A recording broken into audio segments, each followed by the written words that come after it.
At the beginning of the film, a man opens a door and, to his shock, finds a world 10 years behind our own.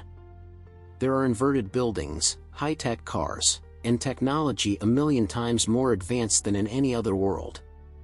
It turns out that when God created the universe, He created 22 parallel worlds as an experiment. Some of those worlds are miserable, with only war and suffering, while others are normal. Then there are the worlds with advanced technology and happier people. Humans from all the worlds have no idea about the existence of parallel worlds, except for the gatekeepers. They are supernatural beings tasked with checking the people who go through interworld travel, and one of them is Kirill, but before he was anything like that, he was just an ordinary person. Originally, he was a person from our Earth. The scene shifts to a few days ago, when Hero returns home from work and, to his surprise, there is an unknown woman in his apartment. The woman introduces herself as Rena before Carol demands to know what she's doing there. He wants her to immediately get out of his house, but to his shock, the woman claims that the house belongs to her. This puzzles and infuriates Carol, causing them to get into an argument. Soon the police are called. Carol finally gets to enter the property, but to his utter shock, the whole house has been changed from the inside, and his neighbors also don't recognize him. Rena brings out some paperwork and proves that the house belongs to her. Eventually, the police tell Carol to leave the property, and he reluctantly agrees. Carol, dejected, returns to his office with a friend for a work party. It's revealed that he recently designed a successful game, and thanks to it, her company has secured a new business deal. Carol's bosses are pleased with him, and they let them know that they appreciate his work and what he has done for the company when he returns home. This is when he meets the strange woman, unable to prove his ownership. Carol leaves and goes to his friend Katya's house. He explains his ordeal to the guy while looking up his property papers on the internet. After collecting evidence of everything, he takes it to the National Cooperation the following day. When he thinks that confusion is about to soften, he learns that the government office doesn't have any record of his name in its database. Then Carol goes to his office to look for proof of ownership, but no one seems to recognize him, not even the people who were praising him the night before for creating the game. Furious Carol creates a scene in his office and has to be kicked out soon, so he turns to his friend Katya, as he is the only one who still recognizes him.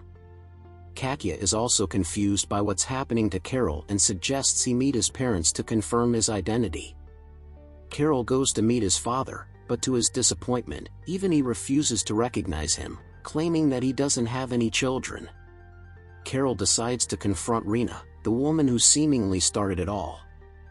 He barges into his former home and again asks her to leave. This naturally turns into an argument, and Carol threatens her with a knife.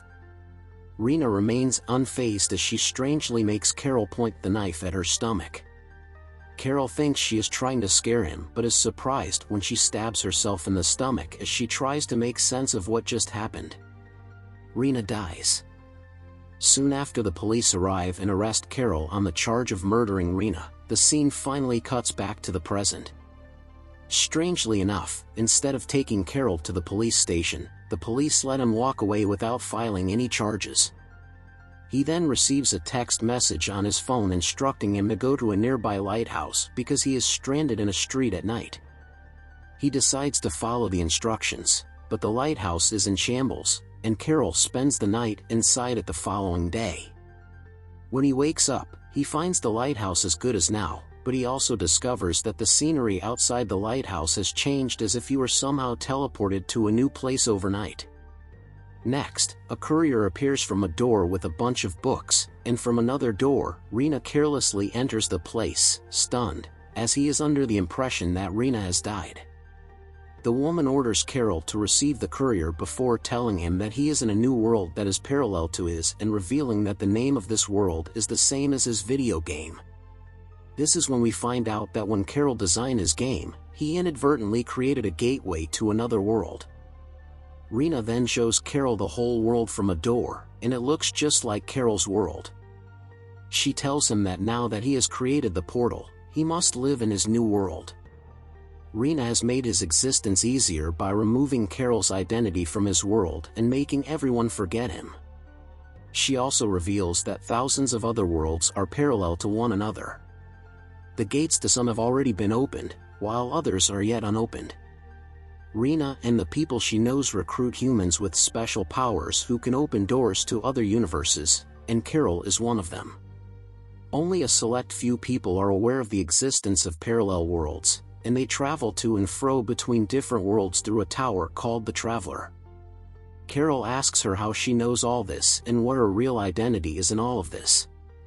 Rena replies that she is not a human but a super entity, and Kirill has also become like her with his superpowers. Kirill now can manifest the things he desires in his tower. He has been made a customs officer and is supposed to examine people traveling from different worlds to the world that he manifested through the video game. She ordered him to read the book the courier man delivered earlier to familiarize himself with his powers and duties. Kirill refuses to accept all of this and insists on returning to his former world. Rena, who expected him to act this way, warns him that in his world, no one will ever recognize him again. Moreover, he is nothing more than a criminal and will be arrested for her murder if he returns. After Rena leaves, Kirill invites Katya to his tower and explains what happens to him. As Katya tries to make sense of everything, travelers begin to arrive. Kirill's former girlfriend also arrives with her date, Anton, who is revealed to be a super entity and recognizes Katya, but she doesn't seem to recognize Kirill a day after Kirill was forgotten in his world. He was surprising his girlfriend Anna outside her home while Katya was filming them. However, Anna was upset because Kirill hardly made time for her and was always busy working. Moreover, Kirill also forgot that Anna's birthday was the day before she refused to give him another chance and ended their relationship. In her presence, everyone here approves of Anna and Anton's travel with a heavy heart, and the pair leave minutes later. Kirill decides to follow them with Katya to see where the couple goes. Unfortunately, the two come under attack by an adult-shaped robot trying to stop them. This allows Kirill to use his superpower and easily defeat the robot in the same building. Kirill comes across a dying woman named Rosa.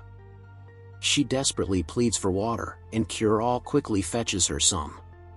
After drinking the water, the woman's wounds instantly heal and she recovers. She then reveals that in this world, water is a healer of any disease.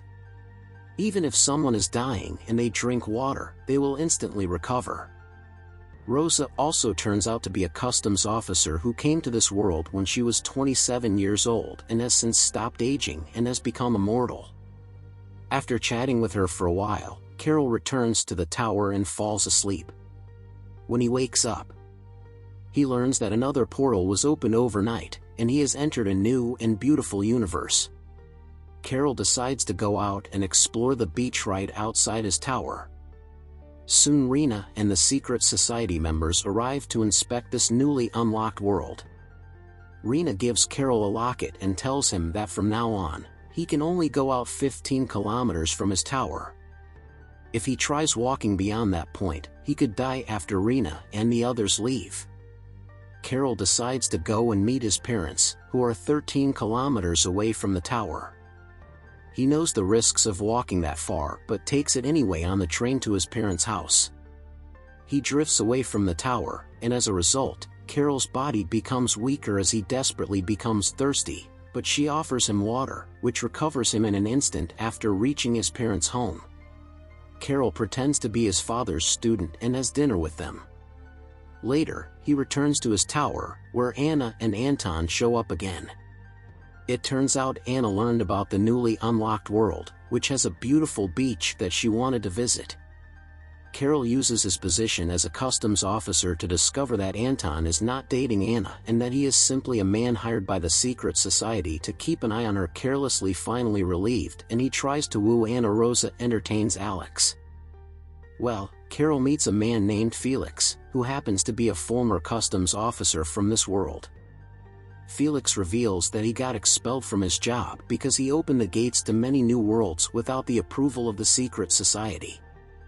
Felix also reveals that there is a world called Utopia that rules over all the other worlds. It is the only world where people from other worlds cannot travel. Meanwhile, Kirill becomes upset and quietly leaves the party after seeing Kirill busy with others.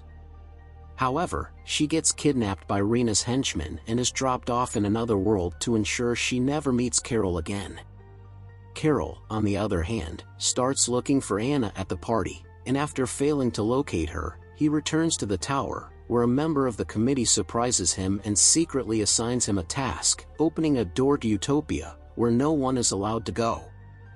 She claims that Utopia is the real world and all other worlds are merely copies of it. In Utopia, there's no hatred, intolerance, or disease.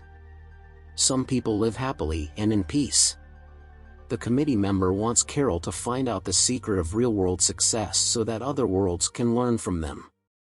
Kirill accepts the mission, but he is still worried about Anna. The next day, he looks up his house on the map and sees it's 15 kilometers away from the tower. He knows going that far away from the tower will kill him, but he doesn't care as long as he gets to meet his love. His condition deteriorates as he approaches her home, but to keep himself from dying, he eats the snow.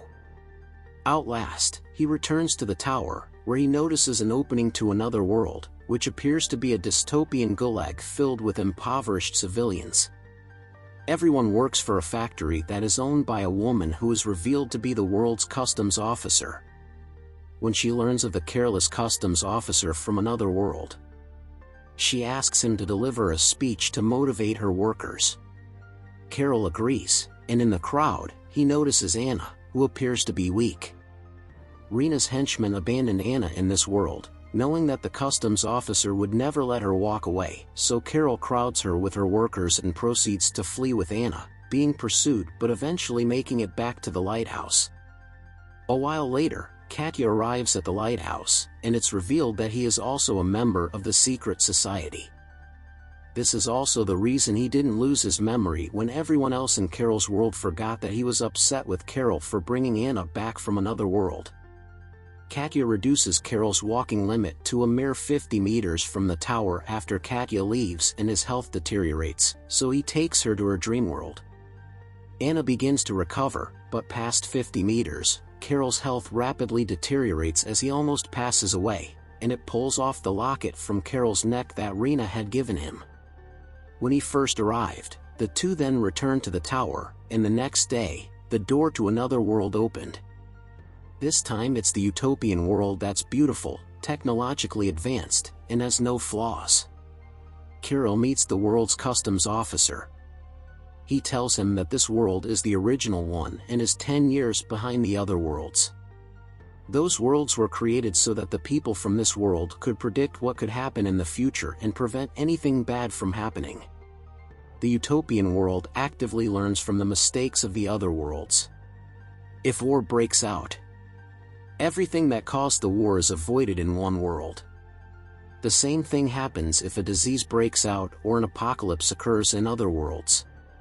Similarly, if a new invention is made in the parallel world, this world instantly copies that technology, so they still have Twitter. They're doomed.